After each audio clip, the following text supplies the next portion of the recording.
Akala ng iba, kapag electric car, ang kailangan mo lang isipin ay baterya, range, at charging station. Mali yun, guys.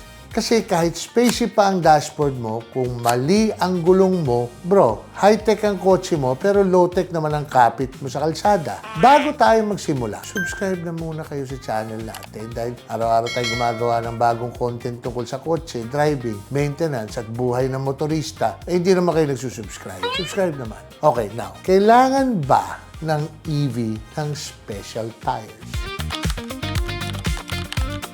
Siyempre. Kasi iba ang demand ng EV. Una, mabigat ang EV dahil sa battery. Hindi yan simpleng extra bag sa trunk. Minsan, parang may permanenteng barkada kang nakasakay sa ilalim ng sasakyan. So, kailangan ng tire na may stronger construction at kaya ng extra load. Pangalawa, instant torque.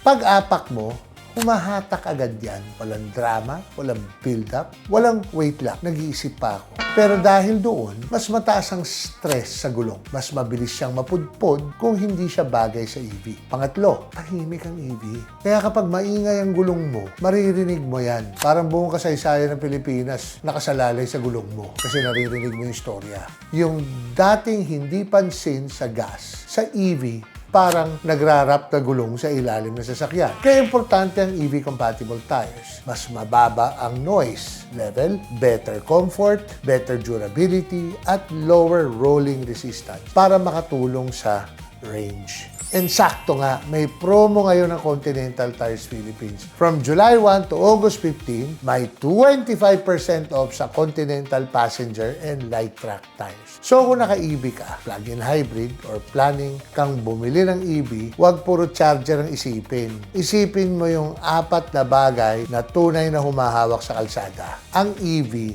future of mobility. Pero ang safety mo, nasa gulong pa rin. Ako si King Panda. At tandaan, electric ang kotse mo. Pero dapat grounded ang choices mo.